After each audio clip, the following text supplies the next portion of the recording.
नमस्कार। जस्ट ज्ञान में आप सभी का स्वागत है। आज जो हम टॉपिक लेकर प्रस्तुत हुए हैं वो है विशेषण। विशेषण जिसे इंग्लिश में कहते हैं एडजेक्टिव।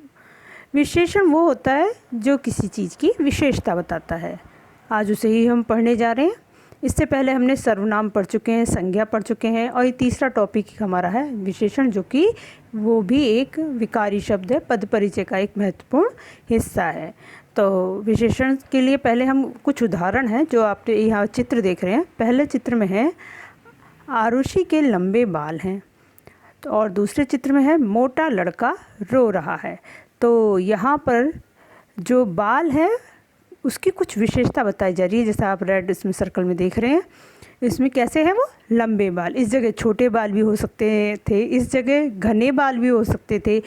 तो वो क्या बता रहा है, आपके जो बाल हैं उसकी विशेषता बता रहे हैं, इसलिए इसे हम विशेषण कह रहे हैं। दूसरा है मोटा लड़का, यहाँ पतला लड़का भी हो सकता था या पतली लड़की भी हो सकती थी, मोटी लड़की भी हो सकती थी, है ना। तो यहाँ पर हो तो कुछ भी सकता था, जैसे जिसकी विशेषता बताई जा रही है। और जो विशेषता बताई जा रही है वो क्या बताई जा रही है कि वो मोटा है ना। तो वो मोटा लड़का है, तो लड़की की जो विशेषता होगी इसमें कि वो मोटा है। नेक्स्ट आपका दे रखा है इसमें हरी पत्तियाँ मत तोड़ो। हरी पत्तियाँ मत तोड़ो, तो पेड़ पे जो पत्तियाँ हरी हैं उसे तोड़ने के लिए मना किया जा रहा है। तो इसमें क्या दे रखा है, जो पत्तियाँ हैं, पत्ती किसी हरी, और यहाँ पर आप देख सकते हो कि हरी अगर देखा जाए तो एक नाम भी है, लेकिन यहाँ पत्तियों की विशेषता भी है। ठीक है, तो आगे दे रखा है चितकबरी बिल्ली दूध पी रही है। तो चितकबरी बिल्ली, बिल्ली किस तरह की है, चितकबरी। यहाँ सफ़ेद बिल्ली भी हो सकती थी तो सफ़ेद उसकी विशेषता हो जाती, लाल बिल्ली भी हो सकती थी तो लाल भी उसकी विशेषता हो गई, लेकिन यहाँ पर चितकबरी दे रखा है तो वो बिल्ली की विशेषता है। नेक्स्ट दे रखा है आपका यह सुंदर घर है। तो घर कैसा है, सुंदर, यह बहुत बड़ा घर है ना। इस तरह से अगर यहाँ आना चाहे तो बहुत बड़ा घर है, ऐसा भी आ सकता था, लेकिन यहाँ सुंदर घर दे रखा है, घर की जो विशेषता है वो सुंदर है। मेरा भारी बस्ता मेज पर है। तो जो बस्ता है, बस्ता जैसे बैग कहते हैं, बस्ता उसका कैसा है, भारी है, हल्का है ना, या गहरे रंग का है। तो वो जो है वो उस बस्ते की विशेषता है। तो यहाँ पे जो बस्ते की विशेषता बताई गई है कि उसका जो बस्ता है वो कैसा है, भारी है, इस तरह से बताया गया है। नेक्स्ट दे रखा है आपका उपयुक्त वाक्य में बाल, लड़का, पत्तियाँ, बिल्ली, घर, बस्ता संज्ञा शब्दों की कोई ना कोई विशेषता बताई गई है, और विशेषता बताने के लिए लंबे, मोटा, हरी, चितकबरी, सुंदर, भारी जैसी शब्दों का प्रयोग हुआ है। अतः ये शब्द उपयुक्त शब्दों की विशेषता बताने के कारण विशेषण बन गए हैं। इस प्रकार से इसकी जो परिभाषा होगी वो क्या होगी, जो शब्द संज्ञा या सर्वनाम शब्दों की विशेषता प्रकट करते हैं वे क्या कहलाते हैं, विशेषण कहलाते हैं। वाक्य में जो शब्द संज्ञा अथवा सर्वनाम की विशेषता बताते हैं वे विशेषण कहलाते हैं, जैसे लंबे, मोटा, हरी, चितकबरी, सुंदर तथा भारी आदि। जिन संज्ञा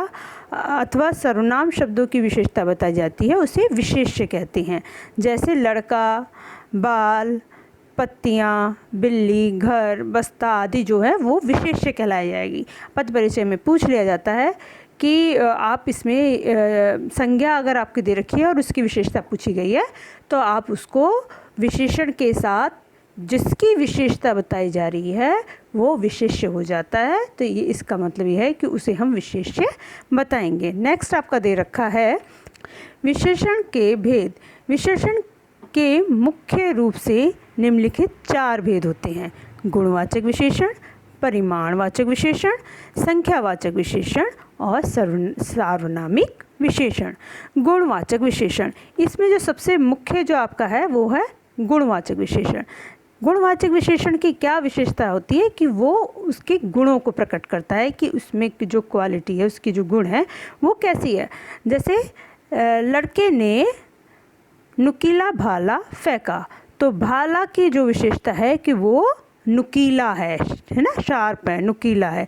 दूसरा दे रखा है बूढ़ा व्यक्ति भीख मांग रहा है, तो बूढ़ा व्यक्ति, व्यक्ति कैसा है वो वो व्यक्ति कैसा है, बूढ़ा है, तो बूढ़ा इसकी विशेषता हो गई। एक बात आपको विशेषण और विशेष्य होता है, तो जो विशेषता बताए, जैसे बूढ़ा जो है ये विशेषण है क्योंकि ये विशेषता बता रहा है किसकी, व्यक्ति की। तो जो ये बूढ़ा है वो विशेषण हो गया और व्यक्ति की विशेषता बताने के कारण ये विशेष्य हो गया। तो इस तरह से ये है गुणवाचक विशेषण। नेक्स्ट आपका दे रखा है तोते की लाल चोंच है। तो तोते की चोंच कैसी है, लाल रंग की है और टोकरे में ताज़ी सब्जियां रखी हैं। तो सब्जियां कैसी हैं, ताज़ी, है ना। तो आगे दे रखा है उपयुक्त वाक्यों में भाला, व्यक्ति, चोंच, सब्जियां विशेष्य है। मैंने जैसे आपको बताया कि सब्जियां हमारे क्या है, संज्ञा है। तो संज्ञा की क्या विशेष, इस सब्जी की क्या विशेषता बताई जाएगी, ताज़ी है। तो ये जो हमारी सब्जी है वो विशेष्य हो गया और जो विशेषता बताई जा रही है वो होगा विशेषण। तो सब्जियां विशेष्य है। आदि के आकार, दशा, रंग की बात की गई है और उनके लिए नुकीली, बूढ़ा, लाल, ताज़ी विशेषणों का प्रयोग किया गया है। ये सभी विशेषण विशेष्यों की किसी न किसी विशेषण गुण को प्रकट कर रहा है, अतः ये गुणवाचक विशेषण है। तो इस प्रकार से वो हमारा गुणवाचक विशेषण है। आगे दे रखा है इस प्रकार से जो गुणवाचक विशेषण की परिभाषा बनती है वो इस प्रकार से है, जिन विशेषण शब्दों से संज्ञा अथवा सर्वनाम के गुण, दोष, भाव, रंग, दशा, अवस्था, आकार, स्थान, देश, काल आदि का बोध होता है उसे गुणवाचक विशेषण कहते हैं। तो गुणवाचक विशेषण में हमारे क्या क्या आ जाते हैं, किसी के दोष आ जाते हैं। गुण दोष क्या होते हैं, जैसे सीधा, शांत, ये हमारे गुण होते हैं कि व्यक्ति किस तरह से, और दोष जो उसकी कमियां होती हैं। तो सीधा, शांत, दानी, भला, मधुर, ईमानदार, अच्छा, बुरा, कुरूप, बेईमान, कड़वा, कंजूस और विद्रोही आदि ये हमारे गुण होते हैं। ठीक है। आगे दे रखा है भाव। भाव में हमारे इमोशंस आ जाते हैं कि क्या भाव है, जैसे वीरता का भाव, क्रोधी, दयालु आदि। रंग, रंग कैसा था, गोरा, काला, लाल, पीला, सफ़ेद रंग भी हमारे गुणवाचक विशेषण में आ जाते हैं।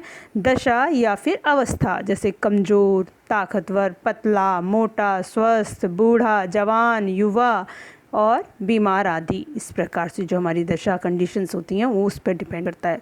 आकार, शेप्स जिसे बोल देते हैं, बड़ा, छोटा, बौना, ठिंगना, लंबा, गोल, चौकोर आदि।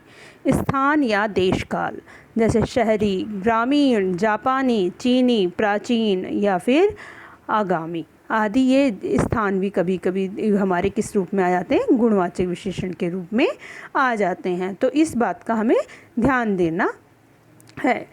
और गुणवाचक जिस प्रकार से सर्वनाम में हमारा पुरुषवाचक सर्वनाम सबसे मेन था, सर्वनाम था जिसका सबसे ज़्यादा उपयोग होता है, उसी प्रकार से विशेषण में गुणवाचक विशेषण बहुत ज़्यादा इम्पोर्टेंट है। तो कुछ उदाहरण कुछ इस प्रकार से हैं। छत्रपति शिवाजी बहुत वीर योद्धा थे। कैसे योद्धा थे, ऐसा नहीं कहा कि छत्रपति शिवाजी योद्धा थे, नहीं, उन्होंने उसकी तारीफ करते हुए उसकी विशेषता बताते हुए उनकी क्या बताया है कि वो बहुत वीर योद्धा थे। स्वस्थ शरीर में ही स्वस्थ मन का वास होता है। तो शरीर कैसा, स्वस्थ होना चाहिए, बुरा नहीं। और दे रखा है मन भी स्वस्थ, उसी में ही स्वस्थ मन निवास करता है। ये हमारे उसकी दोनों की विशेषताएं होगी। बौने लोग सर्कस में काम करते हैं। तो लोग कैसे हैं, बौने, लंबे चौड़े, बौने, कुछ भी इसमें डाल सकते हैं। यहाँ पर बौने करके लोगों की विशेषता बताई गई है। मेरी पीली फ्रॉक फट गई है। तो फ्रॉक की क्या विशेषता है कि वो पीले रंग की, और विशेष्य इसमें क्या है, फ्रॉक। मधुर वाणी सबको अपने वश में कर लेती है। तो वाणी किस तरह की, कठोर वाणी नहीं, मधुर वाणी वश में करती है। तो वाणी की क्या विशेषता बता रखी है, मधुर। संसार में केवल दो ही रंग हैं, काला और सफ़ेद। तो इसमें काला और सफ़ेद रंग की विशेषता बताई गई है। बीमार व्यक्ति को परेशान मत करो। तो किस व्यक्ति को परेशान मत करो, बीमार व्यक्ति को। तो बीमार इसके विशेषण हो गया, व्यक्ति हो गया इसका विशेष्य। इस प्रकार से ये हमारा विशेषण हो गया। परिमाणवाचक विशेषण। परिमाणवाचक विशेषण के हम एक सीधे तौर पे देखा जाए तो परिमाण होता है तोल। तोल कैसे करना है कि जैसे आपका किलो में, लीटर में, मीटर में, ब्लांद में, कप से मेजरमेंट करना, एक प्रकार से मेजरमेंट करना, ठीक है। तो इसमें क्या दे रखा है, चाचा जी 2 किलो सेब दे दीजिए।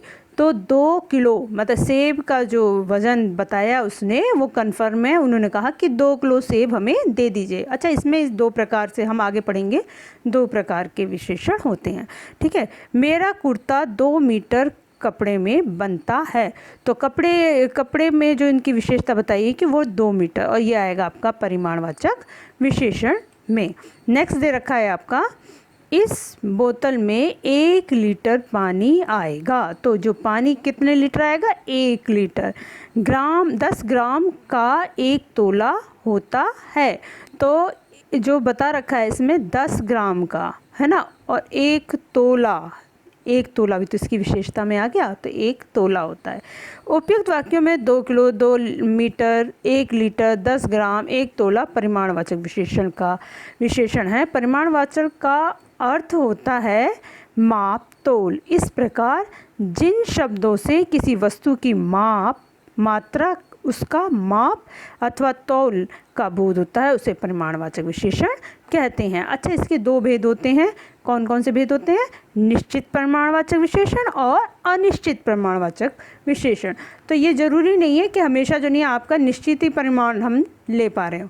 तो इसके लिए आप किस तरह से हम देखते हैं कि निश्चित किसे कहेंगे और अनिश्चित किसे कहेंगे। निश्चित होता है जिसमें आपको कंफर्म दे रखा है कि हाँ ये इतना चाहिए हमें, जैसे 2 किलो चावल दीजिए। तो चावल कंफर्म है कि 2 किलो चाहिए मेरे को, तोल एकदम एग्जैक्ट बता रखी है उन्हें कि 2 किलो, निश्चित बता रखी है। और यह गोली 250 मिलीग्राम की है। तो ये जो गोलियाँ हैं इसमें निश्चित मात्रा में उसे बता रखा है, तो ये हो गया हमारा निश्चित परिमाणवाचक। इसमें 2 किलो तथा 250 मिलीग्राम क्रमशः चावल तथा गोली का निश्चित परिमाण का बोध करा रहे हैं, इसीलिए इसे निश्चित परिमाणवाचक विशेषण कहते हैं। इस प्रकार निश्चित माप, तौल, मात्रा का बोध कराने वाले विशेषणों को निश्चित परिमाणवाचक विशेषण कहते हैं। इसके कुछ उदाहरण इस प्रकार से हैं। मुझे 2 तोले की सोने की चैन बनवानी है, तो 2 तोले की, ये कन्फर्म है। तुम्हें 2 लीटर दूध लाने को कहा था, तो कितने लीटर, 2 लीटर। तुम्हारे बस्ते का वज़न 10 किलो से कम नहीं होगा, 10 किलो कन्फर्म है। हमारे घर में 1 महीने में 5 लीटर रिफाइंड लगता है, तो 5 लीटर। और श्याम बाज़ार से 2 किलो आम ले आओ, 2 किलो। तो ध्यान देख रहे हो आप सब, ये जो नहीं मात्राएं बता रखा है कि माप बता रखा है कितना होना चाहिए। 1.25 मीटर लाल कपड़ा चाहिए, तो 1.25 मीटर। निश्चित अब है अनिश्चित परिमाणवाचक विशेषण। अनिश्चित में क्या होता है कि मात्रा का जो हमारा बता रखा है वो निश्चित नहीं होता, परिमाण हमारा निश्चित नहीं होता। जैसे उदाहरण दे रखा है, कुछ किलो चावल रखे हैं। तो ये जो बर्तन में चावल है हमें कंफर्म नहीं है, 1 किलो, 2 किलो, 3 किलो, कितने ग्राम हमें नहीं मालूम कि चावल कितने। तो इसलिए इसे हम कहेंगे अनिश्चित परिमाणवाचक, कि हम कंफर्म उसमें नहीं है कि ये कितने होंगे, तो उसे कहेंगे अनिश्चित। मात्रा दे रखी किलो में, लेकिन कितना होगा नहीं मालूम। इस बर्तन में थोड़ी चीनी और डाल दीजिए। तो बर्तन में चीनी डालना, चीनी का मापन हम करते हैं किलो से, ग्राम से ना, तो थोड़ी दे रखी है, अब कितनी डालनी है वो हमें नहीं मालूम है। तो इस प्रकार से ये हमारा अनिश्चित परिमाणवाचक विशेषण है। नेक्स्ट दे रखा है आपका, यहाँ कुछ किलो और थोड़े शब्दों में क्रमशः चावल और चीनी की मात्रा का बोध नहीं हो रहा है, अतः ये अनिश्चित परिमाणवाचक विशेषण है। अनिश्चित माप, तौल और मात्रा का बोध कराने वाले विशेषण शब्द अनिश्चित परिमाणवाचक विशेषण कहलाते हैं। उदाहरण क्या है, हम आगे भी जा सकते हैं क्योंकि गाड़ी में काफ़ी पेट्रोल है। अब नहीं मालूम कितने लीटर पेट्रोल है, कितना पेट्रोल है, तो इसलिए काफ़ी शब्द यूज़ करने के कारण ये अनिश्चित है। आज बहुत खाना खा लिया है, तो बहुत नहीं मालूम कितना खाया है लेकिन बहुत खा लिया है इतना मालूम है, तो ये है अनिश्चित। मात्रा इसमें निश्चित नहीं बता रखी है। दाल में नमक कम है, तो ये भी अनिश्चित है, कम है, कितना कम है नहीं मालूम। मुझे कुछ मीटर कपड़ा चाहिए, कुछ मीटर नहीं मालूम, 1 मीटर 2 मीटर नहीं मालूम है, तो इसलिए अनिश्चित है। थोड़े फल मिल जाते, थोड़े यानी कितने फल चाहिए, 1 किलो 2 किलो कितना चाहिए नहीं मालूम, थोड़े डाल रखे हैं इसलिए ये अनिश्चित है। तो भूख मिट जाती। गिलास में थोड़ा जूस और दे दो, थोड़ा यानी अनकन्फर्म है ये, इसलिए थोड़ा जूस ये नहीं मालूम है हमें। आगे दे रखा है हमारा नेक्स्ट जो थर्ड है वो है संख्यावाचक विशेषण। संख्यावाचक विशेषण में क्या दे रखा है कि डाल पर 2 चिड़ियाँ बैठी हैं। जैसे आप संख्या पे समझते हो, संख्या होती है काउंटिंग, गिनती, है ना, तो संख्या, तो ये जो हमारी है वो संख्या पर निर्धारित है। उससे पहले हमारा किस पे था, मेजरमेंट का। तो इसमें क्या दे रखा है, डाल पर 2 चिड़ियाँ बैठी हैं, तो चिड़ियाँ कितनी बैठी हैं, 2। तो ये भी हमारी इसमें भी कन्फर्म अनकन्फर्म होती हैं, यानी निश्चित और अनिश्चित दोनों होती हैं। तो 2 चिड़िया है ना, तो 2 चिड़िया इसमें कन्फर्म है और गिनती में कर रखा है, उन्होंने गिनती कर रहे हैं। बर्तन में 4 सेब रखे हैं, तो गिनती के 4 सेब रखे हैं। नेक्स्ट दे रखा है हमारा, मैं 9 वर्ष का हूँ, तो ये भी इनमें कन्फर्म है कि मैं 9 वर्ष का, ये भी गिनती में आ रहा है। हमारी कक्षा में 40 छात्र हैं, ये भी गिनती में आ रहा है कि 40 छात्र हमारी कक्षा में हैं। तो इस प्रकार से ये होगा हमारा संख्यावाचक विशेषण। नेक्स्ट इसका कुछ उदाहरण और भी हम देख लेते हैं।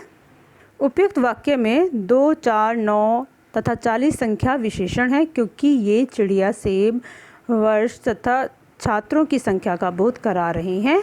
इस प्रकार जिन विशेषण शब्दों से संज्ञा या सर्वनाम की संख्या का बोध होता है उसे संख्यावाचक विशेषण कहते हैं। संख्यावाचक विशेषण में स्थान, प्राणी, वस्तुओं को हम गिन सकते हैं। संख्यावाचक विशेषण में मुख्यतः 2 भेद होते हैं, निश्चित संख्यावाचक और अनिश्चित संख्यावाचक। जैसा कि मैंने आपको बताया था कि परिमाणवाचक में भी हमारे 2 भेद होते हैं, उसी प्रकार से इसमें भी, संख्यावाचक में भी 2 भेद होते हैं, निश्चित और अनिश्चित। अब इसमें क्या दे रखा है, 4 कुर्सियाँ रखी हैं, तो गिनती करी जाए तो 4 कुर्सी इसमें कन्फर्म बताइए, निश्चित है। मेरे पास 100 रुपये हैं, तो उसके पास 100 रुपये हैं, यह भी कन्फर्म है। उपयुक्त वाक्यों में 4 और 100 शब्द कुर्सियों तथा रुपयों की निश्चित संख्या का बोध करा रहे हैं, अतः ये निश्चितवाचक विशेषण हैं। इस प्रकार जो विशेषण शब्द संज्ञा की निश्चित संख्या का बोध कराते हैं वे निश्चित संख्यावाचक विशेषण कहलाते हैं। निश्चित संख्यावाचक विशेषण को उनकी गिनती, क्रम, समूह, आवृत्ति आदि की दृष्टि से पहचाना जा सकता है। जैसे गिनती, जहाँ केवल गिनती का ज्ञान हो, जैसे 10, 15, 100, 1000, है ना। क्रम, पहला, दूसरा, 5वां और 10वां।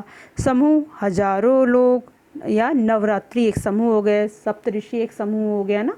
इस तरह से वो क्या कहलाते हैं, हमारे संख्यावाचक में, निश्चित संख्यावाचक में भी आ जाते हैं। अब आवृत्ति, आवृत्ति होती है किसी के बार बार आना, अर्थात पुनरावृत्ति या गणना संख्या का बोध करा होना। जैसे दुगना, चौगुना, इकहरा, दुहरा आदि। उपयुक्त कुछ उदाहरण हमारे हैं जो इस प्रकार से हैं। जैसे दे रखा है, हमारी मनाली की यात्रा 5 दिन की थी, तो ये दे रखा है कितने दिन की थी, 5 दिन की। अपनी आयु से उसका दुगना वजन है, तो दुगना भी गिनती में आ गया है। नव दुर्गों के पर्व को नवरात्रि का त्यौहार भी कहते हैं, तो नवरात्रि और नव दुर्गे। अपनी कक्षा में मोहन हमेशा पहले स्थान पर रहता है, तो पहले। आज सुबह से राकेश 10 केले खा चुका है, तो 10। उस पंक्ति में 5वें स्थान पर खड़ा है, उसे बुलाओ, तो 5वें। निश्चित संख्यावाचक विशेषण। अब निश्चित संख्यावाचक विशेषण में क्या, अनिश्चित संख्यावाचक, हमारा निश्चित कंप्लीट हो गया। अनिश्चित संख्यावाचक में हमारा क्या आएगा, कुछ बच्चे मैदान में खेल रहे हैं, तो कुछ बच्चे, हमें निश्चित नहीं कितने बच्चे मैदान में खेल रहे हैं, तो कुछ का प्रयोग होने के कारण हमें कंफर्म ना होने के कारण ये अनिश्चित संख्यावाचक में आते हैं। और वो काउंटिंग कर रहे हैं, बच्चे खेल रहे हैं, उनको तोला नहीं जा सकता, इसलिए परिमाण में नहीं आएगा, वो संख्या में उन्हें काउंट किया जाता है। ठीक है। बहुत सी किताबें मेज पर रखी हैं, तो बहुत सी, अब नहीं मालूम कितनी किताबें मेज पर रखी हैं, इसलिए बहुत सी। उपयुक्त वाक्य में कुछ और बहुत सी शब्द बच्चों तथा पुस्तकों की निश्चित संख्या का बोध नहीं करा रहे हैं, अतः ये अनिश्चित संख्यावाचक विशेषण हैं। इस प्रकार जिन विशेषण शब्दों से संज्ञा की निश्चित संख्या का बोध न हो उसे अनिश्चित संख्यावाचक विशेषण कहते हैं। तो अब नेक्स्ट दे रखा है, इसमें कुछ उदाहरण हैं जो इस प्रकार से हैं। दुर्घटनाग्रस्त इलाके में बहुत भीड़ जमा हो गई। बहुत भीड़, नहीं मालूम लोगों की संख्या कितनी थी। हर्ष, मुझे तुमसे कुछ रुपए उधार चाहिए। तो कुछ यानी थोड़े से रुपए, जितने भी रुपए चाहिए, वो उसने संख्या नहीं बताई है। हमारे घर के आसपास बहुत मकान खाली पड़े हैं। तो हमारे घर के आसपास बहुत हो सकता है या कुछ हो सकता है, तो जो भी है उसका हमें नहीं मालूम कितने मकान खाली हैं। ठीक है। परीक्षा के लिए थोड़े दिन बचे हैं। थोड़े दिन, कितने दिन नहीं मालूम है।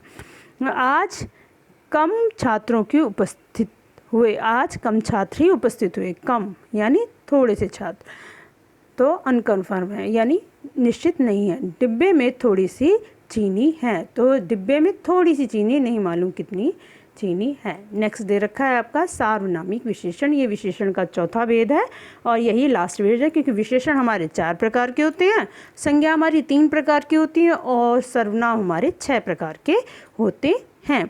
तो सार्वनामिक विशेषण, सार्वनाम जैसा आप नाम समझो, सर्वनाम, तो सर्वनाम उसे कहते हैं जो जैसे यह वह इस तरह से जो यूज़ होते हैं ना, जो संख्या आपकी संज्ञा के स्थान पे यूज़ होते हैं। जैसे इसमें दे रखा है यह कमीज़ मेरी है। शब्द तो ये सर्वनाम वाला यूज़ हो रहा है, लेकिन कमीज़ की तरफ यानी जो कमीज़ है ये आपकी संज्ञा है, इसकी विशेषता क्या है कि यह है, तो यही कारण ये है आपकी क्या बन जाता है, विशेषण बन जाता है, और कमीज़ आपका विशेष्य बन जाता है, और इसे हम सार्वनामिक विशेषण कहेंगे क्योंकि उस समय कमीज की तरफ इशारा कर रहा है। ऊपर घर में भूत रहते हैं।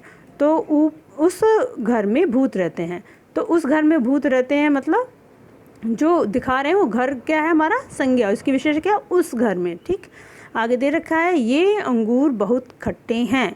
तो ये अंगूर की क्या विशेषता है कि ये अंगूर बहुत खट्टे हैं। वे कपड़े मेरी बहन के हैं। वे, तो ये सारे जितने वर्ड यूज़ किए गए हैं ये सारे सर्वनाम से संबंधित होते हैं, लेकिन ये उसकी विशेषता के रूप में यूज़ किए, इसलिए सार्वनामिक विशेषण ये है। नेक्स्ट दे रखा है आपका उपयुक्त वाक्य में यह, उस, ये, वे सब आदि सर्वनाम शब्द संज्ञा से पहले आकर उनकी विशेषता बता रहे हैं, अतः यह सार्वनामिक विशेषण है। इस प्रकार से हम इनकी डेफिनेशन क्या दे सकते हैं कि जो सर्वनाम शब्द संज्ञा से पहले प्रयोग किए जाते हैं पर विशेषण का कार्य करते हैं उसे सार्वनामिक विशेषण कहते हैं। सार्वनामिक विशेषण को संकेतवाचक विशेषण भी कहते हैं। अगर आपसे पूछा जाए तो संकेत करते हुए इसमें बताया गया है, और जैसा कि आपने वाक्य के भेद में भी आपने देखा था उसमें संकेतवाचक विशेषण है, तो इसे संकेतवाचक विशेषण भी कहते हैं। कंफ्यूज मत होना, सार्वनामिक विशेषण या संकेतवाचक विशेषण दोनों एक ही हैं। इसके कुछ उदाहरण इस प्रकार से हैं। यह रामायण मंदिर में रख दो। तो रामायण का यह रामायण, ये फल धोकर खाना, फल कैसे, ये फल धो के खाना। वह कपड़ा मुझे दो। वह, वे बच्चे बहुत नटखट हैं। बच्चे कौन से, वे बच्चे, वे की विशेषता बता रहे। यह लड़की मेरी सहेली है। तो जो लड़की है कौन सी, यह लड़की मेरी सहेली है। ये आम मीठे हैं। तो ये आम मीठे में आम की विशेषता क्या है कि ये आम मीठे हैं। नेक्स्ट आपका है संख्यावाचक विशेषण देन और परिमाणवाचक विशेषण में अंतर बताओ। संख्यावाचक विशेषण और परिमाणवाचक विशेषण में अंतर। तो संख्यावाचक विशेषण में संज्ञा अथवा सर्वनाम की एक निश्चित और अनिश्चित गिनती की जा सकती है, जबकि परिमाणवाचक विशेषण में संज्ञा अथवा सर्वनाम की निश्चित और अनिश्चित तौर पर नापतोल जा सकता है, नापतोल किया जा सकता है। एक विशेषण में संख्या महत्वपूर्ण होती है, तो दूसरे में वज़न और मात्रा, जैसे कि हमने इन दोनों के लिए आपको बताया था। हमारी पुस्तक में 8 अध्याय हैं, 8 संख्या में आ गया है ना, तो निश्चित संख्यावाचक। मेरे विद्यालय में बहुत सारे छात्र हैं, ये भी हम काउंट करेंगे, छात्रों को गिनती में ही काउंट करेंगे तो ये भी संख्या में आ गया। लेकिन बहुत सारे यानी संख्या की हमारी निश्चितता नहीं है, तो इसे कहेंगे अनिश्चित संख्यावाचक। ये एक छात्र की यूनिफॉर्म 7 मीटर कपड़े में बनती है, तो ये कन्फर्म है। तो मीटर में, मीटर आ गया है, ये मात्रा आ गई है कि कितना जो नहीं कितने में बनती है, तो इसमें क्या होगा, परिमाणवाचक, निश्चित परिमाणवाचक, है ना। 50 लोगों के खाने के लिए कितना लीटर तेल चाहिए, पता नहीं। कितना लीटर, लीटर भी हमारा उसमें मेजरमेंट में आ गया, तो अनिश्चित परिमाणवाचक, लेकिन कितना है इसलिए अनिश्चित है। नेक्स्ट दे रखा है आपका सर्वनाम और सार्वनामिक विशेषण में अंतर। वे शब्द जो संज्ञा के स्थान पर आते हैं वो सर्वनाम कहलाते हैं, जबकि ऐसे सर्वनाम शब्द जो संज्ञा से पहले लगकर विशेषण का कार्य करते हैं उसे सार्वनामिक विशेषण कहते हैं। जैसे यह मीठा है, तो मीठा, यह मीठा है, तो मीठा कहाँ, यह मीठा है, तो किसी चीज़ के लिए बताया गया है कि यह मीठा है, तो इसे हम कहेंगे सर्वनाम। और यह फल मीठा है, फल क्या चीज़ मीठी है उसकी विशेषता बता दी यह करके, तो सार्वनामिक विशेषण। वे फिल्म देख रहे हैं, तो वे फिल्म है, वो लोग फिल्म देख रहे हैं, सर्वनाम। वे बच्चे फिल्म देख रहे हैं, तो वे बच्चे, अब बच्चों की विशेषता करके वे यूज़ किया है इसलिए सार्वनामिक। और यहाँ पे देखो वो छिपा हुआ है ना कि कौन, वे फिल्म देख रहे हैं, तो बस उसकी तरफ इशारा करते हुए पुरुषवाचक में वो आ जाता है। नेक्स्ट दे रखा है आपका विशेषण की तुलना और उनकी अवस्थाएं। हम जो तुलना करते हैं विशेषण की, वो हम 3 तरह से कर सकते हैं। एक कहते हैं ना कम, ज़्यादा और बहुत ज़्यादा, इस तरह से दे रखा है। मूलावस्था, उत्तरावस्था और उत्तरमावस्था, ठीक है। तो इसमें दे रखा है मूलावस्था। मूलावस्था मतलब जो उसकी मूल अवस्था होती है, कंडीशन होती है। इसमें केवल एक व्यक्ति, वस्तु अथवा स्थान की विशेषता बताई जाती है। जैसे अमिताभ बच्चन प्रसिद्ध हैं, अमिताभ बच्चन प्रसिद्ध हैं, तो प्रसिद्ध है ये इनकी विशेषता है और एक मूलावस्था बताई गई है। उत्तरावस्था, उत्तरावस्था कौन सी होती है, जिसमें एक व्यक्ति, वस्तु अथवा स्थान को दूसरे व्यक्ति, वस्तु अथवा स्थान से अधिक अथवा कम बताया जाता है, उसे हम उत्तरावस्था कहते हैं। जैसे अमिताभ बच्चन शाहरुख खान से अधिक प्रसिद्ध है, तो ये इसमें अधिक करके इनको कैसा बता दिया गया है कि अधिक वो प्रसिद्ध है, इसलिए उत्तरावस्था बताई गई। 2 चीज़ों के बीच में कंपैरिजन बता रहे हैं। विशेषण, विशेषण में जो विशेष रूप से इसमें बता रखा है वो क्या चीज़ है। जैसे एक उदाहरण देखिए, इसमें बता रखा है उत्तरावस्था में को व्यक्त करने के लिए विशेषण के अंत में तर प्रत्यय का प्रयोग होता है या प्रत्यय जोड़ते हैं, जबकि उत्तरमावस्था को प्रकट करने के लिए विशेषण के अंत में तम प्रत्यय जोड़ते हैं। जैसे कठिन, कठिनतर और कठिनतम आदि। तो अवस्थाओं के जो रूप है कुछ हमने उदाहरण इस प्रकार से प्रस्तुत करे हैं, जिससे कि आपको ये अच्छे से समझ में। इस प्रकार से हमारे ये विशेषण, आशा करती हूँ आपको समझ में आ गया होगा। और आगे जो हमारा वीडियो है वो है क्रिया, क्रिया किसे कहते हैं, वो मैं नेक्स्ट वीडियो में आपको लेकर प्रस्तुत होंगी। इसके लिए आप मेरे चैनल को लाइक करें, शेयर करें और सब्सक्राइब करना तो बिल्कुल भी ना भूलें, क्योंकि आगे आने वाली जो वीडियो है उसका नोटिफिकेशन सबसे पहले आपका जो पहुंचेगा वो उसी के माध्यम से पहुंच सकता है। तो आज के लिए बस इतना ही। धन्यवाद।